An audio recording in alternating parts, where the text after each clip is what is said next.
Hello and welcome everyone. In today's video I will show you how to take a screenshot for Google Gemini analysis. So to do that it's very simple. You have, for example, if you are seeing some error message, or you have something that you want Google Gemini to do the analysis of it, you have just to go to Gemini, open the app, and after that you have just to go, after taking the screenshot of course, go and click on the plus button and go to gallery,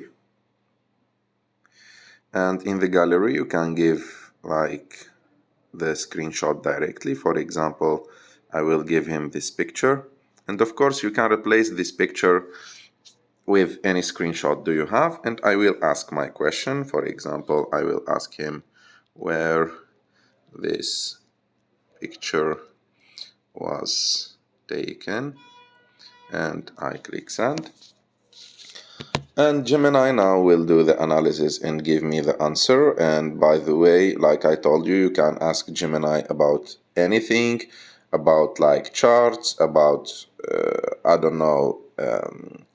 anything that you have, and it can answer you. So for example, it gave me now the analysis of my picture. And that's it. I hope that you like this video. If you like this video, don't forget to subscribe to our channel, to like this video, and see you in the next one.